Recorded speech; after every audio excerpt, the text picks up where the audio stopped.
How are you? Meet you. My pleasure. My pleasure. How are you? My honor. My pleasure. First question. What inspired you to write this particular comic book? 이 만화를 만들게 된 계기가 뭐예요? 내가 어렸을 때부터 좋아하던 것들, 뭐 게임, 영화, 소설들 같은 걸 갖다가 그냥 어느 날 갑자기 이렇게 믹스해서 뭔가 이야기를 만들고 싶어서 만들기 시작했다고. My translator. Yes. Sorry. I need to be Park Chan-wook. Wow. Yeah. Thirst. The film was Thirst. Great. I like him. Okay. Ever since he was a kid, he had a lot of influence from other comic books, video games, other movies, and it kind of all blended together into all his favorite things to make Priest. Okay. Next question. Since I'm the way you dress, do you drive a lowrider by chance? The cars? Yeah, I like that.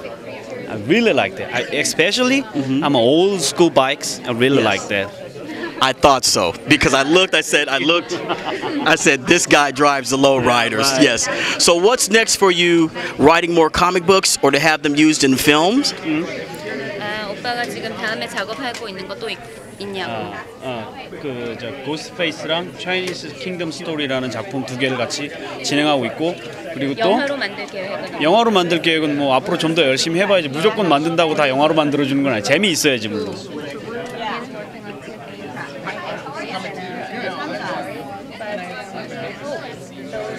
Sorry for my stupid English. No, you are doing fine. You're I'm like. So he's working on a Chinese Kingdom story and Ghostface being put out by Tokyo Pop in the U.S. And he's hoping that in the future maybe those will get picked up as movies. Great. Fantastic. Thank you. Last question. Can you say something to our Korean, because we have a big Korean audience who watch. Can you say something in Korean to say, see the film? 한국말로 지금 이걸 방송을 보는 한국 사람이 분명 있을 텐데 한국말로 인사를 좀 해달라고. 영화에 대해서도 얘기를 하고. 감사합니다. 저는 한국 만화가 형민우라고 합니다. 이번에 프리스트라는 영화를 제 원작 만화를 통해서 여러분들과 만나게 됐습니다. 여러분 제 만화도 많이 사랑해 주시고 그리고 프리스트 영화도 많이 사랑해 주십시오. 감사합니다. Yes, I agree. See the film. Thank you, my friend. Thank you. Thank you. Thank you. Okay. Thank you. That's okay. Thank you. Yes. Hi. Oh. How are you? Good, how are you? My pleasure. Tell us what it was like starring in this particular film. Well, it was my first action film doing stunts. It was crazy. It's a supernatural world that is something that's created by a mastermind, Scott Stewart, and it was an amazing experience. Very, very fun. Now, what did you do to prepare for this particular role? Because we hear you get kind of physical. I think you have a knife and you try to stab somebody? Yes, I had to do a few of those knife swipes and practicing. Not too much stunt practice. A lot of it was on the day, just harnessing up and going for it. I'm a very active person anyway, so that I thrive off of and I love. So I wasn't scared, I was more anxious about it. Right. Now everyone's talking about the scream you did, your first scream and stuff. Could that come from someone in like a musical background that's related to you and maybe in some way or something? Maybe my vocal cords have something going on with them, I don't know. But I know the next day my voice was completely sore and gone. But I only did it like twice because I thought there's no way that I'm going to ruin my voice from this. But they said go for it, and I went, all right, I'll go for it then. So first day of filming, which was fun. Yeah. Fantastic. Well, thank you again. Thank you so My much. pleasure. Thank Enjoyable. you. Yes. Hey man. I'm good. How are you, sir? I'm great. How are you? Fantastic. You see him. Too tall for you. Yeah, oh, that's okay. That's okay. I'll tip up. I'll tip up. Oh, there go my calf muscles. Priest, Fighting Vampires, comedian too. So, tell us a little bit about your role in Priest. I play a priest who, in our world, is a warrior. You know, it's kind of, you can imagine him like a special forces soldier who has the priests have been sort of developed by the humans to turn the tide of the war against the vampires, which they do. Yes.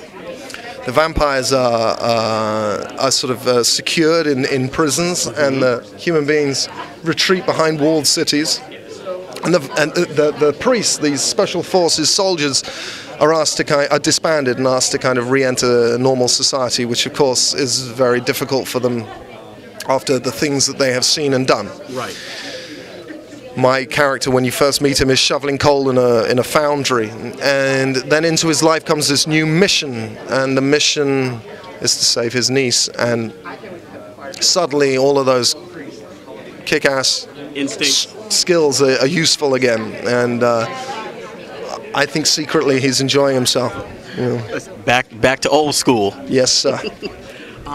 Weapons. What type of weapons did you train with? Because you do some wild stuff in this film. Yeah, I mean, I trained a lot with did a lot of knife training, and you know, a lot of general mixed martial art combat training, and a lot of wire work. You know, which I love. So it was a lot of fun. Okay. Once it 3D was excellent. This was 3D the way. Okay, this was 3D. It was the way it was supposed to be done. Oh, How did you do it? Yeah, no, I know they're giving you the hook, but us a minute. Sure. Yeah, I mean, we took the time, and it was really important to us, and hopefully, you know, the last night was the first night I got to actually sit in a theater and watch. Brilliant. It was pretty exciting, even for me. I was just like, wow, really, I made this? This is great, you know. So hopefully people are going to be excited about it, because I think it does really enhance the movie. It's worth the extra price for the ticket.